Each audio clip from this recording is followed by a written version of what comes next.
हमेशा सीखते रहना चाहिए। किसी गांव में एक कारीगर रहता था जिसका एक लड़का था।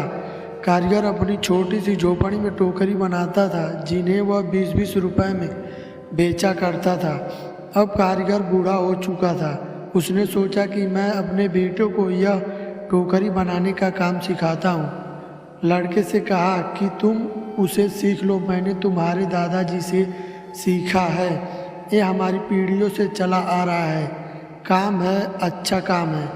लड़का भी मान गया। टोकरी बनाने का काम सीखने को पिताजी ने लड़का को टोकरी बनानी सिखाई और उसे बाजार में बेच आने को कहा। लड़का टोकरी को लेकर बाजार गया और बेचकर आया ही था। पिताजी ने पूछा कि उदास क्यों हो? लड़का बोला कि मेरी बनाई हुई टोकरी केवल 10 रुपए में ही बिकी।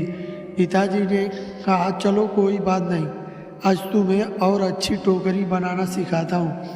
पिताजी ने और अच्छी टोकरी बनाना सिखाई और उसे बाजार में बेचने को कहा। लड़का टोकरी लेकर बाजार गया और अपनी बनाई टोकरी को 15 रुपए में बेचकर आया।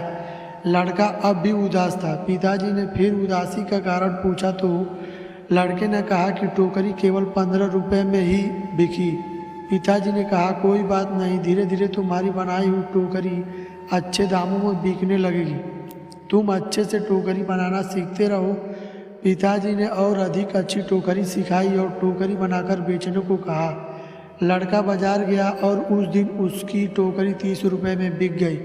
लड़का बहुत खुश हुआ। पिताजी ने पूछा कि आज कितने रुपए की टोकरी बेची? लड़के ने कहा आज मेरी बनाई टोकरी 30 रुपए में बिकी है। पिताजी ने यह सब सुनकर लड़के से कहा बहुत अच्छा है, चलो आज तुम्हें ऐसी टोकरी सिखाऊंगा जो 40 रुपए में बिक सके। लड़के ने कहा बस पिताजी, आप खुद 20 रुपए की टोकरी बेचते आए हो, आप मुझे 40 की टोकरी बनाना कैसे सिखाओगे? आप रहने दो, आपसे ज़्यादा रुपए की टोकरी तो मैं बनाना जानता हूँ। इतना सुनकर पिताजी ने कहा ऐसा ही कुछ मैंने भी कहा था। अब मेरे पिता खुद 15 रुपए की टोकरी बेचते थे और एक दिन में मेरी टोकरी 20 रुपए में बिक गई। मेरे पिताजी ने मुझे 25 रुपए की टोकरी सिखाने को कहा था तो मैंने भी सीखने के लिए मना कर दिया था और कहा था कि आप खुद 15 की बेचते आए हैं, आपसे ज़्यादा की तो बेचकर आया हूँ।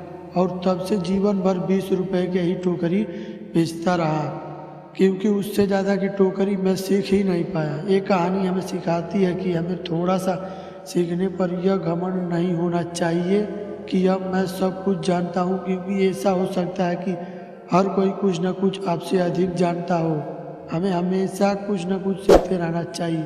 कैसी लगी ये कहानी कमेंट करके ज़रूर बताएं। वीडियो को लाइक और चैनल को सब्सक्राइब करना ना भूलें। वीडियो देखने के लिए धन्यवाद।